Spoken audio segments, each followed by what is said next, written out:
Pra Allah I madhruar këtu po tregon dy urtësi që ka krijuar për to yjet.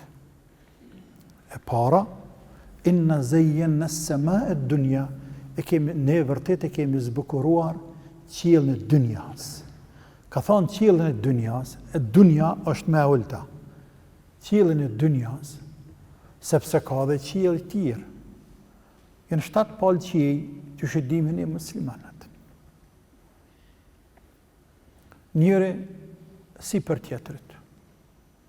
Deri tek qielli 7, e që është edhe fundit. Edhe mbite pastaj është xheneti. E që xheneti është 100 derexhe. Grada, pozita. Mes njërës dhe pozitës tjetër, sa prej tokës në qiell, apo prej sa për njëri qiell në qiellin tjetër. Xheneti është gjigant.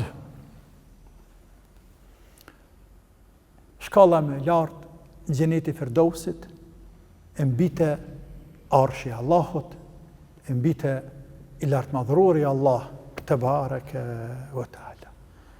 E që krejt këtu 7 palë qiell dhe çfarë ka mes tyre, dhe krejt këtë që është nën këtë qiell të dunjas, këtu milione e miliarda galaktika me milione e miliarda yjesh, këtu nuk bëjnë karshi arshet të Allahut, që shka thonë Abdullah ibn Abasi, dhe kemi cekur, kur kemi folë për të spidohen atje, për kemi cekur edhe me vonë, e kemi cekur edhe në akidet të havije, kur kemi folë për arshin dhe kursin e Allahut Azza wa Jall, se Abdullah ibn Abbas ka thonë, krejt këtu karshi arshit nuk bëjnë posa një rreth, një nazë, më marrë me hedhë, me gjujt me dëshkret të tire. Sa në zanë venë, aja shkret të tire, që ajo nazë, që ajo rreth. Sa në zanë venë, ka që nëzojnë venë krejt këto që atë ceken, dhe tjera që nuk mund dhe nuk dim të cekin, karshi, kursis, dhe kursia bashkë me to karshi, arshet të Allahut të bareke wa ta'ala. La ilaha illallah. Por, që ka si për qiellit të lartë, fund është atë. Përmendje njeriut, përfundon. Përmendjen, mundësit e njeriut janë këto që ai shef, nën qiellin e dunjas. Nën qiellin e dunjas. E qiejt njëri si për tjetrit janë të banuara me melaçe. Ku pejgamberi ka thonë sallallahu alaihi wasallam kur ka në Miraj, se nuk ka shibër një plam zbrast, e që nuk është në plam të fatë, së në gjonë, e që nuk ka ndo një melek në kam, në ruku, apo në sejde, të madhru Allah Azza wa Jall. E që në kupton, sa është numri melaçe, pra, pa fund, vetë Zotit. La ilaha illallah. E madhrojnë Allahun, deri tek paria më e lartë, e Allahut, e që janë hameletul arsh, barsët e arshit, dhe melaçe tjera, sikur se Gjebraili, sikur se Mikaili, melaçe që janë pari afert, e të madhët Allah të bareke wa ta'ala. Kthehemi të kajeti. Pra Allahu për thët, ne kemi zbukuruar qiellin e dunjas, bizinet e nil kewakib, me zbukurim, estetiken, shkelqimin, ndriqimin e yjeve. Se që thamë sikur se gurt margaritar që shkelqejnë. Wa hifdhan min kulli shejtanin marid. Urtësia e dytë që cek Allahu për krijimin e yjeve është mbrojtje, ruajtje nga gjdo shejtan i rebeluar. Pra, këto yje, përpos estetikës zbukurimit që japin qiellit, e kanë edhe një detyrë shtesë. me rujtë qiellin e dunjas nga ngjitja lart e shejtanëve të rebeluar. Nuk I lojnë shejtanët me u ngjit lart në qiellin e dunjas. E çka lypin shejtanët në qiellin e dunjas? Shtash pak flasim, por sa për fillim themi këta dojnë mu ngjit, synojnë mu ngjit, përpjekjen me u ngjit apo me ngrit lart për të dëgjuar diçka. Çfarë flasin me laqet e qiellit të dunjas, çfarë bisedojnë mes vete. E për ta përcjellur pastaj në tokë tek bashkëpunëtorët e tyre. Allahu I madhruar na I cekë këto dy urtësi në këtë sure.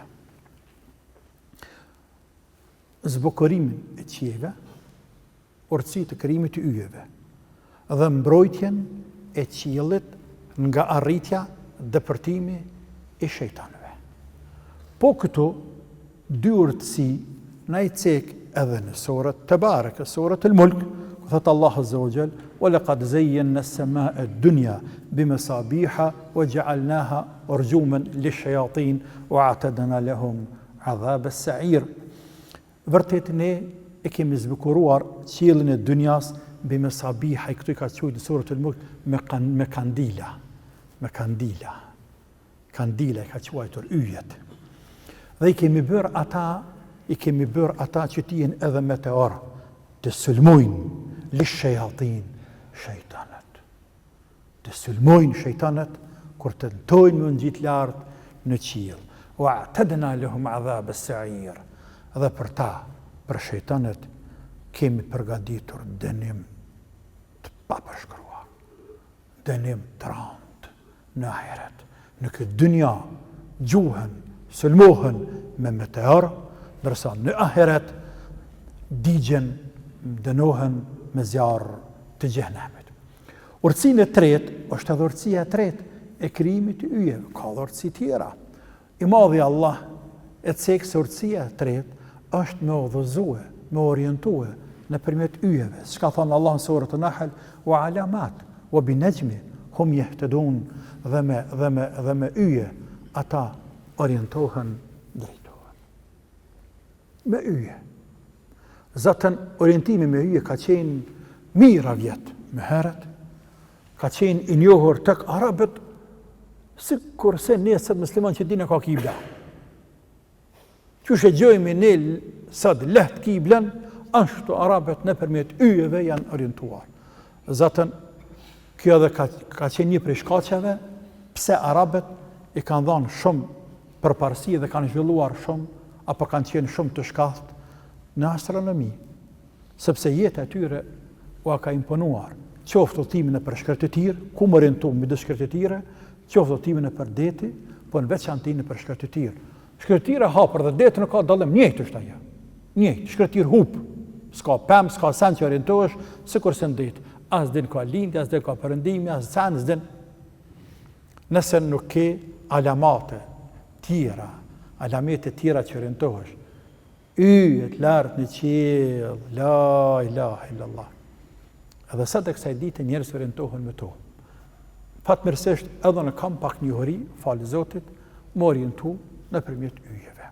Por pak në krahasim me ata të vjetrit, pak.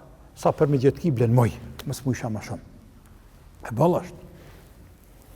Pra I madhi Allah, Tebareke ve Teala, kthehemi këtu në surët As-Safat, na I cek këto dy urtësi, zbukurimin e qiejve dhe mbrojtjen e qiejve nga shejtanët e rebeluar.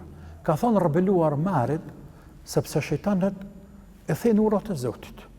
Dhe çdo kush që e thën urdhën e Zotit, ai është rob I rebeluar. Andaj, nëse I thu dikujna, o filan, ti I rebelun ndaj Allahut. Ke fol hakun? Ke fol hakun?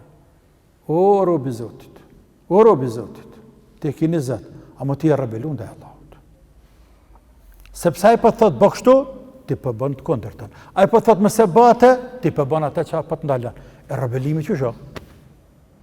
kur del jashta itatit, jashta respektit të zotnisë tënde. Rebelim. Pra Allah i përquan shejtan se janë të rebeluar jashta urdhërit të Allahut te bareke ve teala.